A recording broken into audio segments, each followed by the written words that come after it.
Amados hermanos, un grato placer estar una vez más con ustedes, como cada miércoles, para compartir juntos esta palabra del Señor que hace tan bien a nuestra vida. ¿Cuánto necesitamos oír la voz de Dios? ¿Cuánto necesitamos escuchar de Dios? Solo así nuestra vida tiene un sentido distinto, tiene un sentido diferente. Por lo tanto, estudiar la Biblia trae bendición a nuestra vida. Por eso la palabra del Señor dice: escudriñad las Escrituras, porque en ellas os parece a vosotros que tenéis vida eterna. Escudriñar. Y esa palabra escudriñar tiene que ver con más que el solo hecho de leer la Biblia. Tiene que ver con el sentido de buscar, poco menos que como escarbar. Ese es el sentido más preciso de escudriñar. Es buscar, rascar, sacar, para encontrar el mensaje que detrás de eso hay. Por lo tanto, para nosotros esto cobra realmente un sentido importante, estudiar las Escrituras. Así es que bienvenido como cada miércoles, como les decía, para estudiar juntos la palabra del Señor. Les invito a que oremos y que honremos al Señor a través de la oración. Padre, en el nombre de Jesús, oramos a ti en esta hora, rogando que tu gracia, que tu amor, que tu misericordia, Señor, sean derramadas sobre nuestra vida cada día, como hasta ahora. Gracias porque tu presencia nos inunda, porque tu presencia nos embarga, porque tu presencia nos acompaña. Te ruego, Señor, que tu Espíritu Santo vaya con nosotros día tras día, alcanzando nuestro corazón, de tal forma que tu palabra conquiste, Señor, la vida de cada uno de nosotros. Seamos conquistados por tu palabra, seamos conquistados por tu mensaje y podamos así, Señor, recibir la gracia poderosa que tú tienes para nosotros. Gracias, Señor, por lo que tú nos has dado y por lo que tú nos darás en esta noche al estudiar tu palabra también. En el nombre precioso de Jesús. Amén y amén. El miércoles recién pasado quedamos revisando al final el texto número 50 de este libro de Mateo, capítulo 27. Y fíjese que dejamos a Jesús en este momento crucial, importante, en que Él entregaba su vida. Entregaba su vida. El texto dice: entonces Jesús, clamando otra vez a gran voz, exhaló el Espíritu. Ahora vamos a ver algunos incidentes, algunos hechos, algunos acontecimientos relacionados con la muerte del Señor Jesús. Algunos eventos que ocurren y que son importantes meditarlos y pensarlos con tranquilidad, para que podamos sacar de ellos todo lo que el Señor quiere que nosotros sepamos. Una de esas cosas que ocurre es el terremoto.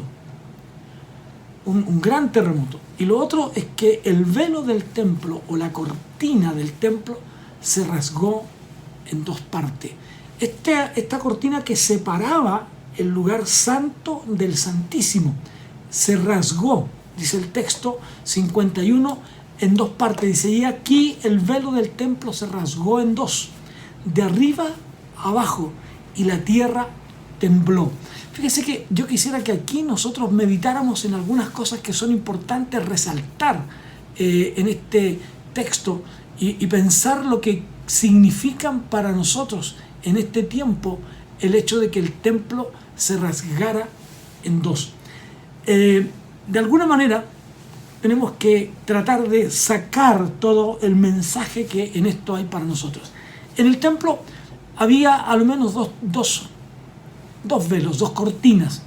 Una estaba frente al altar del incienso, donde los sacerdotes acudían cada día, y el otro, que es el que nos corresponde pensar hoy día, es aquel que separaba, ¿no es cierto?, la zona especial, aquella del lugar santísimo.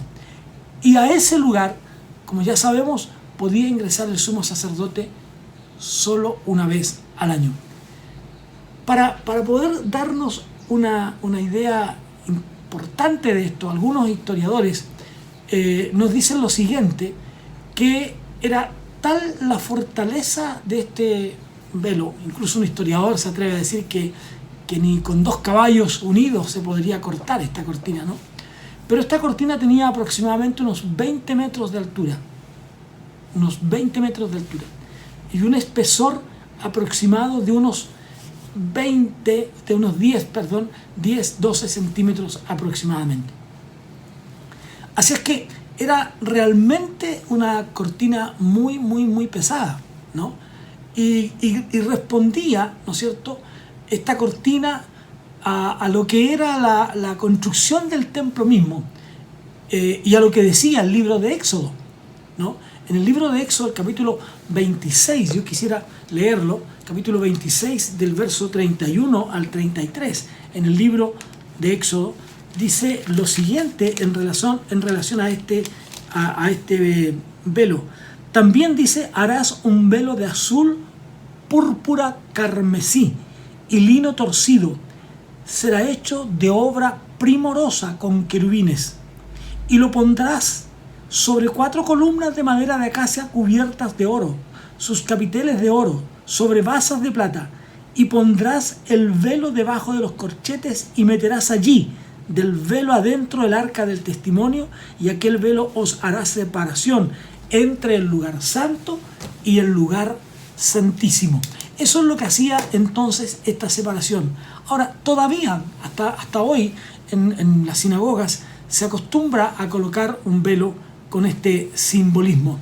Ahora, tendríamos que entender entonces esta expresión, ¿no? Esta expresión de la manifestación de Dios, en que el velo se rasgó en dos, porque era realmente un hecho extraordinario. No fue un evento aislado, no fue un evento que pasara inadvertido, no fue un evento que las personas no se dieran cuenta. Esto marcaría un momento muy importante.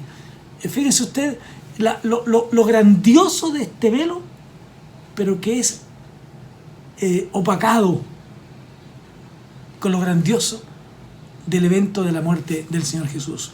Ahora, los 3 evangelistas hablan de este velo que se rasga en dos, tanto en Mateo como en Marcos e incluso en Lucas, ¿no? Ellos 3 nos cuentan de esto, concuerdan, recibieron la misma información, que el velo fue desgarrado, ¿no? Y lo importante de esto es que el velo es rasgado desde arriba hacia abajo, ¿ya? Desde arriba hacia abajo. Es más, Lucas incluso señala que el velo fue un corte en el centro. Ahora, si uno lo tomara esto desde una perspectiva simbólica, diríamos que lo es muy simbólico. ¿Cómo viene esto desde arriba, simbólicamente tomando esto, desde Dios, ¿no? Desde Dios. Y que nos sirve entonces para pensar que es un hecho que escapa a lo que la mente humana puede pensar. Comienza este corte del velo desde arriba, ¿no? Ahora, podemos decir que este velo se rasgara, se partiera, significa el término, o si usted quiere, la eliminación de lo que se interponía entre Dios y el pueblo. ¿Por qué? Porque a ese lugar santísimo solo ingresaba, como ya dije, el sumo sacerdote para exponer ante Dios los pecados de los sacerdotes, de él mismo y del pueblo, ofreciendo un acto de libación para que ello trajera libertad y perdón para ellos. Ahora, el escritor de los Hebreos nos dice que Cristo se presentó como un sumo sacerdote, ¿no? Un sumo sacerdote a través del cual nosotros tendríamos acceso a Dios. Y es simbólico este rasgar del templo, porque ahora permite al ser humano, tener un acceso directo a Dios, ¿ya? Entonces, Dice que penetró en el santuario una vez para siempre, no con sangre de machos cabríos ni de novillos, sino con su propia sangre, consiguiendo una redención eterna. El acceso de Jesús a la cruz, el entregar su vida, hizo que la separación que había entre el hombre y Dios se acabara. Y por lo tanto, hoy el ser humano, el creyente, el que viene arrepentido a Él, tiene acceso directo a la presencia de Dios.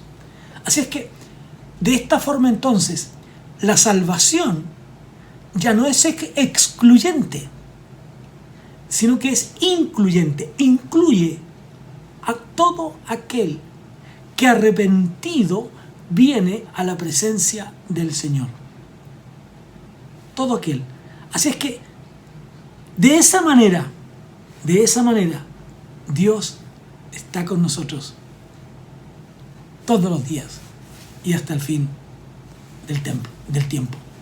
Ahora, no solo el rasgar o el desgarro, como dicen algunos, de este velo nos ha abierto el camino, nos abrió a nosotros el camino desde ahora.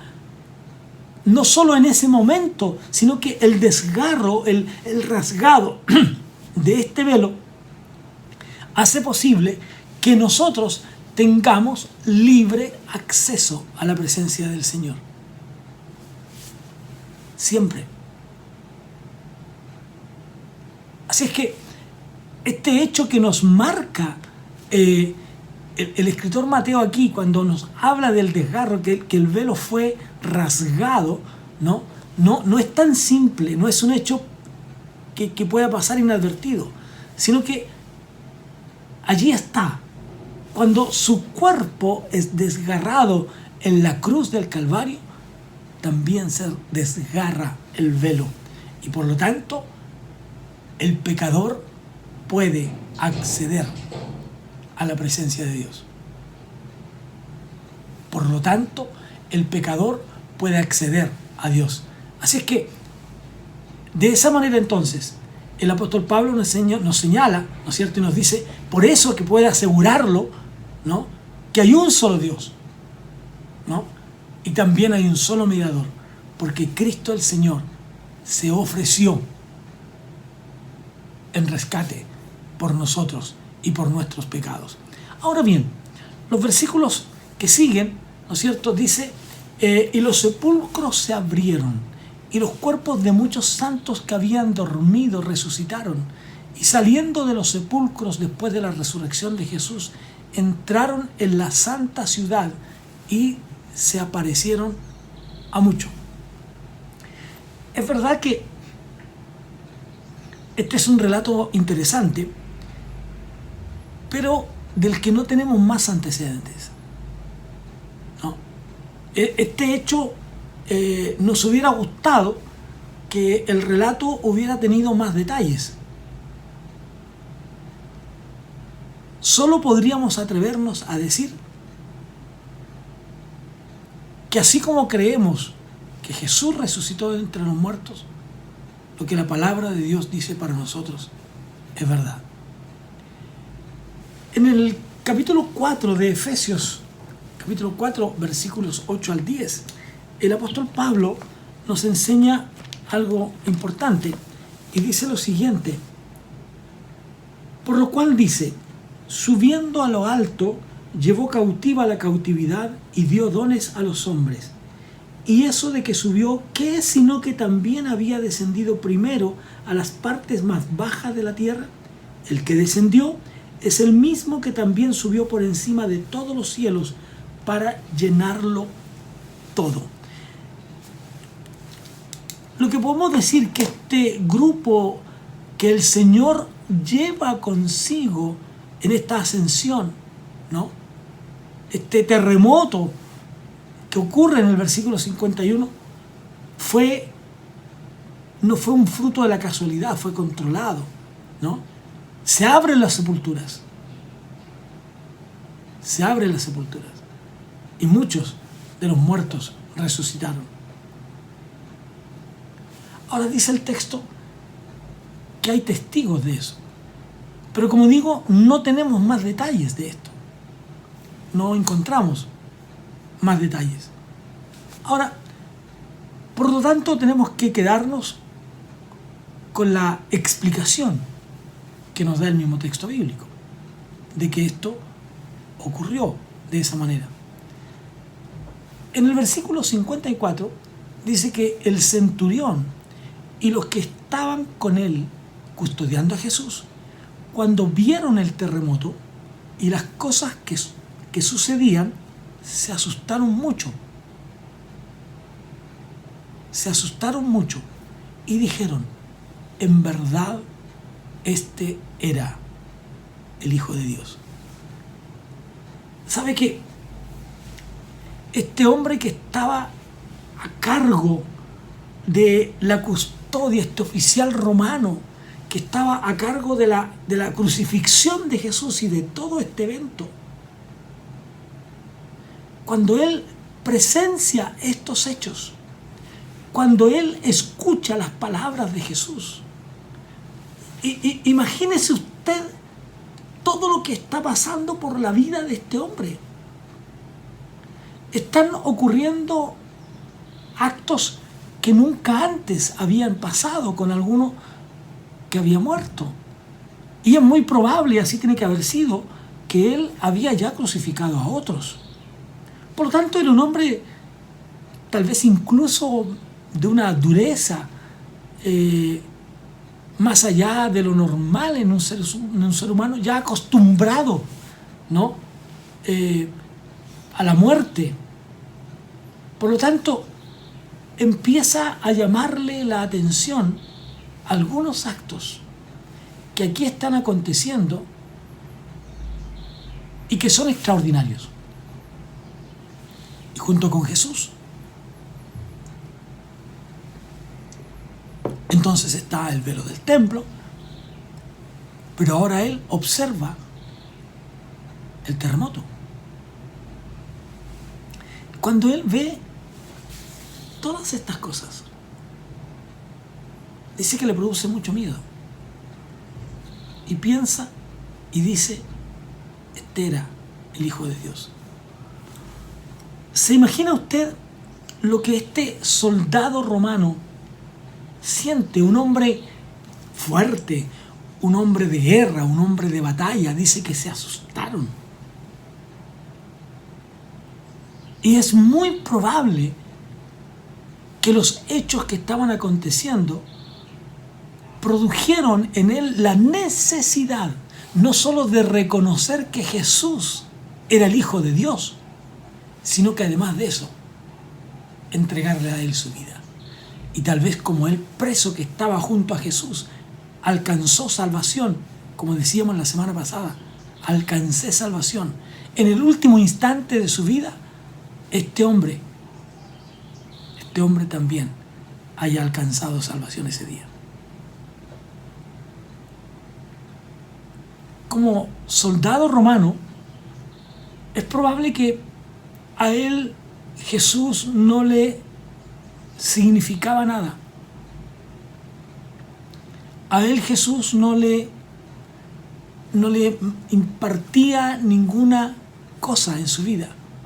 Sin embargo, estos hechos, por supuesto,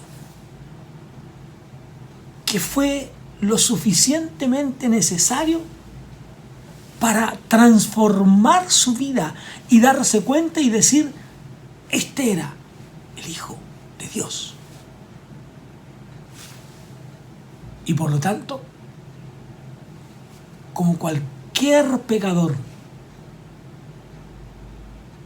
encontró salvación a los pies de la cruz. La diferencia es que ese hombre estaba literalmente a los pies de la cruz. Y como digo, es muy probable que él allí haya alcanzado salvación. Este párrafo termina con lo que dicen los textos 55 y 56. Muchas mujeres que habían seguido a Jesús desde Galilea para servirle estaban allí mirando desde lejos, entre las cuales estaban María Magdalena, María la madre de Jacobo y de José y la madre de los hijos de Zebedeo. ¿Qué papel importante juegan las mujeres en torno a Jesús? Siempre.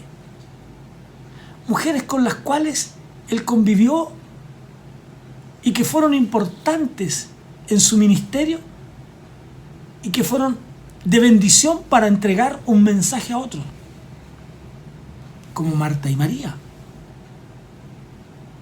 como su madre María también, como estas mujeres, ¿no?, que estaban a los pies de la cruz, un poco lejos, un poco retiradas, pero activas. Dijimos también hace algunos días, ¿no es cierto?, que los hombres que acompañaban a Jesús habían huido. Es más, la Biblia nos va a decir que incluso algunos comenzaron a volver a su rutina, a sus quehaceres, como los de Emaús, por ejemplo. Los hombres volvieron a sus quehaceres porque pensaron que ya no había nada más que hacer. Sin embargo, las mujeres se mantuvieron junto a Jesús hasta el final. Así es que el trabajo, el liderazgo de las mujeres, hasta hoy en las iglesias, es absolutamente importante. Las mujeres juegan un papel crucial en la vida de una iglesia, así como lo es también el de los hombres. Los textos que siguen, 57 al 59, nos dice lo siguiente: y al atardecer vino un hombre rico de Arimatea llamado José, que también se había convertido en discípulo de Jesús. Este se presentó a Pilato y le pidió el cuerpo de Jesús. Entonces Pilato ordenó que se lo entregaran. Tomando José el cuerpo, lo envolvió en un lienzo limpio de lino. Fíjese que es interesante aquí. Aparece un hombre rico, del que no sabemos mucho. No sabíamos nada hasta este incidente. Pero aquí está demostrando que había entre los que seguían a Jesús, dice que se había convertido en discípulo, dice el texto de Mateo. Mateo dice que este hombre se había convertido en un discípulo de Jesús, ¿no? Y es interesante eso. Miren lo que dice el texto, ¿no? Dice, llamado José, que también había sido discípulo de Jesús. O sea, entre los, como ya lo he repetido otras veces durante este estudio, tenemos a los apóstoles y tenemos a los discípulos, aquellos que seguían a Jesús, y que no eran pocos. Entre estos discípulos estaba José. Este José que era de Arimatea. ¿Ya? Así como este hecho del arresto, del juicio, de la crucifixión de Jesús, había logrado que algunos fueran esparcidos, se fueran. Sin embargo, también hizo que otros, que habían sido discípulos tal vez en secreto, sin comentarlo, guardándolo a lo mejor en su corazón o siguiendo a Jesús de lejos, ahora cobraran ánimo. Ahora su fe tenía sentido. Jesús sí era el Cristo. Tal vez estos hombres como José y otros se habían convertido en espectadores que miraban a la distancia o a lo lejos la vida de Jesús. Tal vez escudriñando las Escrituras para ver si las cosas que acontecían y que iban realizando en la vida, en la obra de Jesús, eran realmente las que señalaban las Escrituras. Tal vez en el anonimato se mantenían muchos de ellos, entre ellos José. Pero este hecho, el hecho de la cruz, el hecho del terremoto, el hecho del velo rasgado, todo esto hace que estos discípulos que se mantenían en el anonimato ahora cobren fuerza, cobren ánimo y de alguna manera salgan a la luz. Y allí entonces aparece José de Arimatea. Y él se atreve, fíjese, él se atreve en un acto tremendo que podría costarle la vida, ¿no? Que podría costarle la vida. José hace una declaración. Con este acto de solicitar el cuerpo de Jesús, él está haciendo un acto de declarar su fe.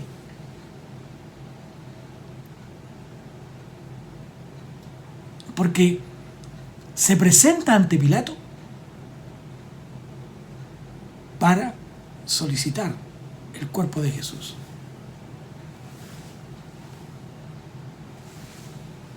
Así es que imagine usted lo que esto significaba para José. Lo que esto implicaba para José. El texto de Juan, ¿no? Nos declara algo también interesante con relación a José y que yo quiero que usted busque en su Biblia, en Juan, en el capítulo 19, los versículos 39 y 40. Mire lo que dice el texto. También Nicodemo, el que antes había visitado a Jesús de noche, vino trayendo un compuesto de mirra y de aloes como 100 libras. Tomaron pues el cuerpo de Jesús y lo envolvieron en lienzos con especias aromáticas, según es costumbre sepultar entre los judíos. ¿Qué personaje aparece aquí más interesante? Aparece este Nicodemos, aquel hombre importante también, un hombre principal, nos dice Juan cuando nos habla de la conversión, del relato de Jesús y Nicodemo, un hombre principal entre los judíos. Vino a Jesús de noche. ¿Ustedes recuerdan aquello? Y es el mismo personaje ahora quien invierte una buena cantidad de dinero. ¿Para qué? Para preparar el cuerpo del Señor y colocarlo en la sepultura. Es muy probable, y así fue, que estos hombres durante todo este tiempo no aparecen en la escena de la vida de Jesús. Aparecen los apóstoles, aparecen estos 3 amigos con él, a los que él siempre estaba llamando para llevarlo, pero estos 2 no aparecen. Sin embargo, se presentan en este momento como discípulos de Jesús. José solicita el cuerpo. Y estas personas que tal vez habían amado a Jesús en las sombras, que tal vez eran personas que habían amado a Jesús a la distancia, son ahora quienes tocan su cuerpo después de su muerte. ¡Qué extraordinario! Juan nos llama a poner atención en este hecho. Así es que, fíjense que esto podríamos mirarlo hoy desde la perspectiva de que a veces miramos a otros que tal vez aparecen en la palestra, que tal vez aparecen en los primeros lugares, por una causa o razón seguramente, pero hay otros que van escondidos detrás, y no escondidos, sino que ocultos entre la multitud, para que no son vistos, no son apreciados por los demás. Sin embargo, ellos también son parte del ejército de Jesús. También son parte de este ejército que trabaja para y por Jesús. Y aquí aparecen estos 2 personajes, José de Arimatea y Nicodemo, discípulos en las sombras. discípulos en las sombras. Es interesante. Dice que, si continuamos con el texto, volviendo al texto ahora, dejando Juana de lado, dice: lo puso en el sepulcro nuevo que él había excavado en la roca. Y después de rodar una piedra grande a la entrada del sepulcro, se fue. Y María Magdalena estaba allí y la otra María sentadas frente al sepulcro.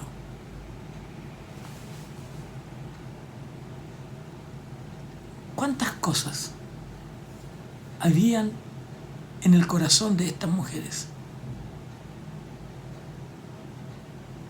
Con cuánto sentimiento ellas estaban frente a la tumba de Jesús. Ellas permanecieron siempre cerca. Cuando los demás huyeron, ellas estuvieron ahí. Y aquí están, sentadas, observando el sepulcro del Señor. Tal vez ellas sí recordaron en ese momento lo que Jesús había dicho, que resucitaría al tercer día. Así es que actitudes como esta, de fidelidad, de amor a Dios, es la que Dios espera en este tiempo de todos nosotros.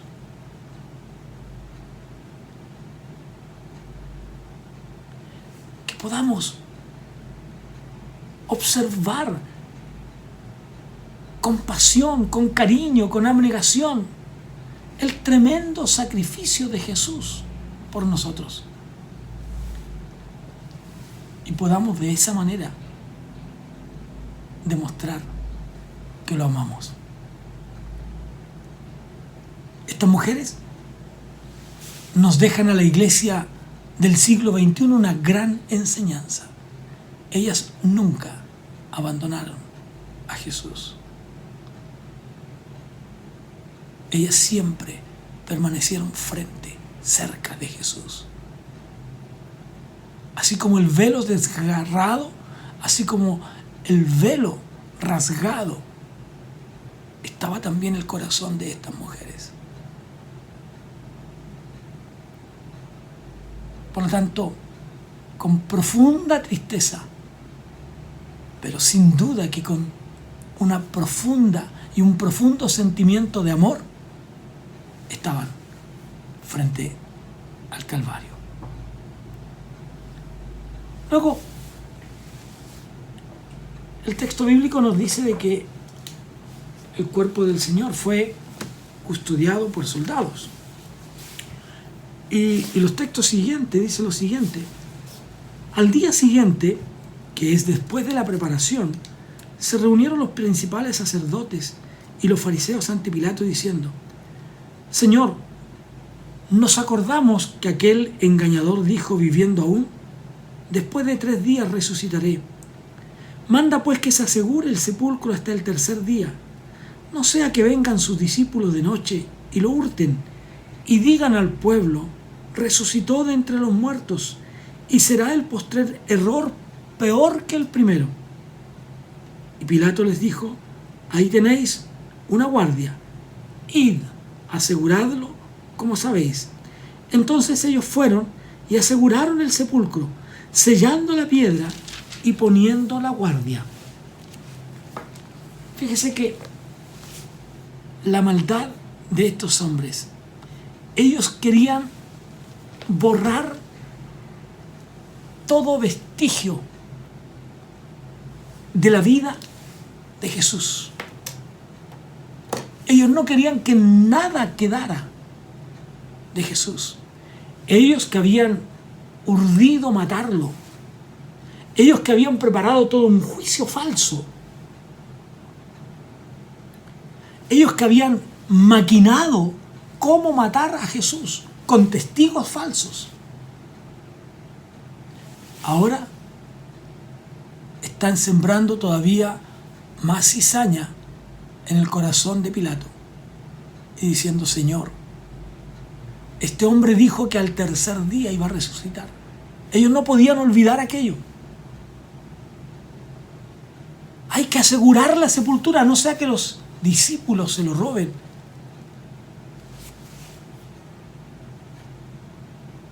¡Qué necios! ¡Qué necios! Porque la presencia de los guardias, amados hermanos, no sería sino una más de las pruebas de que Jesús resucitó solo gracias a la obra gloriosa del Padre en su vida. Nadie podía entrar al sepulcro. Nadie.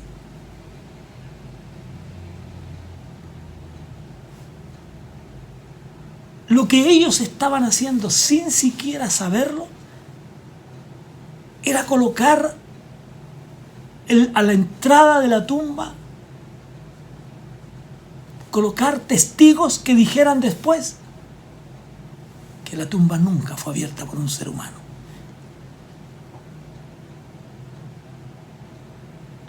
Y de esa manera se estaba cumpliendo la profecía de que el Señor al tercer día resucitaría. Ahora bien, esta afirmación absolutamente absurda de que se podrían robar el cuerpo hace que ellos, en lugar de certificar que lo que habían dicho era verdad,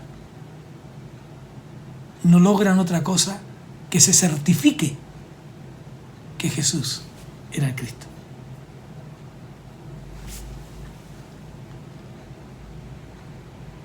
Cuando el Señor Jesús les dijo a los discípulos que Él al tercer día resucitaría, es lógico que ellos lo compartieran con mucha gente. Por lo tanto,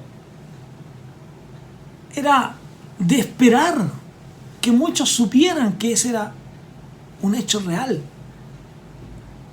y que esperaran que eso pasara. Incluso el relato de los caminantes de Emaús nos enseña aquello y nos dice que cuando ellos van regresando a sus quehaceres, ellos dicen: y hoy ya era el tercer día. Es muy probable que ellos hubieran esperado para ver si Jesús resucitaba o no. Es muy probable que hubiera mucha gente esperando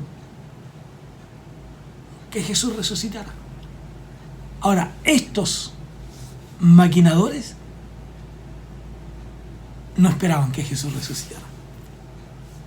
Ellos no esperaban que Jesús saliera de entre los muertos. Ellos tenían la convicción de que Jesús había muerto y que habían obtenido la victoria.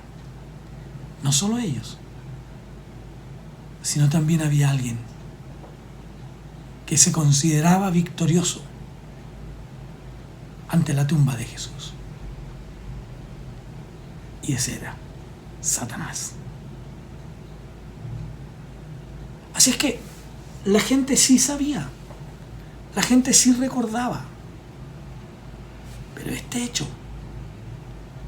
les hace entender a ellos, a estos maquinadores de maldad, que hay que tomar resguardo, que hay que tomar resguardo. Y por lo tanto, hay que enviar guardias. Qué ilusos, digo yo. Qué ilusos. Qué incrédulos. ¿Cómo no fueron capaces de leer los tiempos? ¿Cómo no fueron capaces de asociar la vida de Jesús con los hechos que estaban aconteciendo allí? ¿Cómo no fueron capaces de asociar los milagros de Jesús? ¿Cómo no fueron capaces de asociar el poder de Jesús? ¿Cómo no fueron capaces de asociar que pudo resucitar a los muertos? Prueba de ello, estaba Lázaro, estaba la hija de Jairo, estaba el hijo de la viuda de Naín. ¿Cómo no fueron capaces de asociar el milagro de caminar sobre las aguas? ¿Cómo no fueron capaces de asociar el milagro de los panes y los peces? ¿Cómo no fueron capaces de asociar que Jesús era el Cristo? Pero eso, amigos, ocurre hasta hoy. Aún la gente no es capaz de asociar a Jesús con la eternidad. Pero para eso está usted y estoy yo. Tal vez personas como usted, que han estado a lo mejor como José de Arimatea, como Nicodemo, en las sombras. En las sombras. Pero que al momento preciso aparecen